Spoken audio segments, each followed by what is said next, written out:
It was a bright Monday morning, and Olivia was seated at her small kitchen table, balancing her laptop and a mug of coffee. Her 3-year-old daughter, Sophie, was quietly coloring in the living room.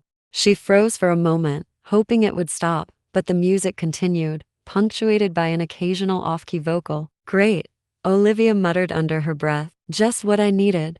She glanced at her Their neighborhood was usually calm, with the occasional sound of lawnmowers or kids playing outside. But this was different. By lunchtime, the music was still going strong. Olivia's patience had.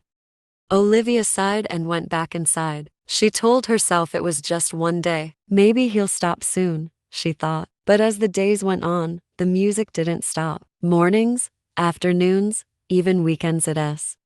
Sophie, cranky from missing her nap, was clinging to her leg while Olivia struggled to focus on her work. The guitar blasted again, this time with what sounded like drums. Olivia rubbed her temples and it was short, polite, and to the point. As she slid the note inside, Olivia felt a twinge of satisfaction. Surely, this would solve the problem. But the next morning, the music started again, even Lou.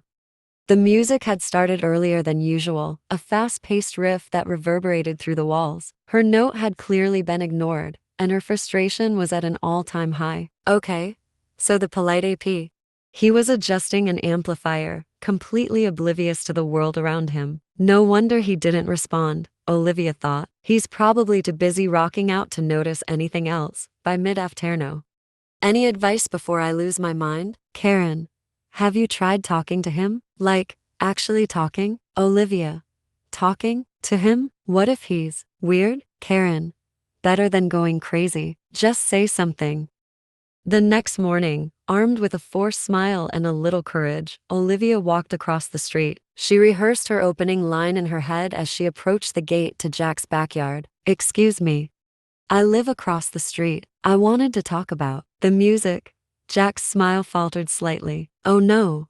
Is it too loud?" "Well, yes," Olivia admitted. "I work from home, and it's been kind of hard to FO. A charity concert?" Jack nodded enthusiastically. "Yeah, it's to raise money for local animal shelters. I'm nervous, so I've been putting in extra hours. I guess I didn't realize it was affecting my..." As she turned to leave, Jack called after her. "Hey, if you ever want to come by and listen, you're welcome. I could use a fresh perspective." Olivia laughed. "I'll think about it. Back home, she. Jack's music sessions were shorter and started later in the day, giving her mornings back. She appreciated the effort but couldn't help wondering how his charity concert preparations were going. A small group of people had gathered, holding tambourines, a keyboard, and even a violin. It was surprisingly good. Olivia hesitated, then walked over. Jack spotted her as she approached and waved. There was Linda, a retired teacher, on the keyboard, Marcus, a teenager playing violin, and Tim, Jack's longtime friend, on the tambourine. "You've got quite the ensemble," Olivia joked, feeling more at. Jack grinned. "Hey, while you're here, I could use your opinion on something. We've been debating which song to open with. Mind listening?" Olivia hesitated, but the group's friendly expressions mad.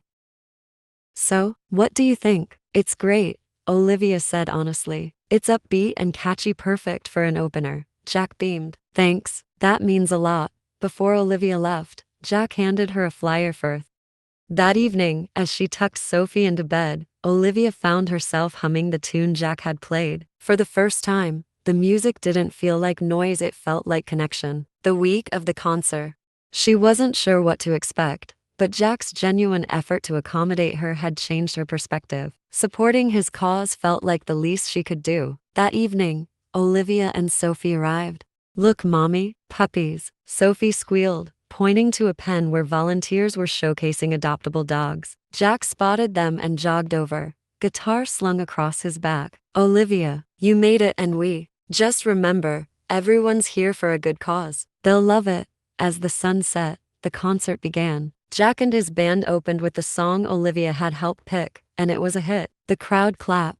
"And a special shout out to my neighbor Olivia for keeping me sane during all those long practice sessions." Olivia felt her cheeks flush as the crowd laughed and clapped. She glanced at Sophie, who What had started as an annoyance had turned into a genuine connection, not just with Jack but with the community around her. By the end of the evening, Jack's band had raised a significant amount of M. Well, it helped that you actually listened. Not everyone would have done that. Jack laughed. Guess we both learned something, huh? As Olivia and Sophie walked home under the glow of the streetlight, she also noticed something else, a sense of pride. She'd taken a situation that could have spiraled into conflict and turned it into something positive. On Saturday morning, Olivia was watering her garden.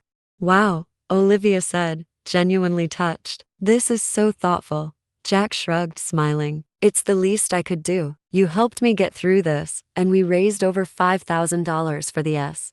And I learned that sometimes, noise isn't just noise, it's someone trying to create something meaningful. Jack nodded. Well, I'm going to keep practicing, but I'll make sure it's at reasonable hours.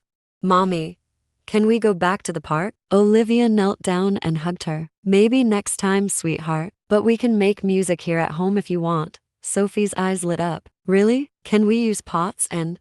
It was a simple lesson. Communication, understanding, and a little patience could transform even the most frustrating situations into opportunities for connection and growth. Today, you learned how S. If you enjoyed this story, don't forget to like, comment, and subscribe. Share your thoughts below. What would you have done in Olivia's shoes? Let's learn and grow together.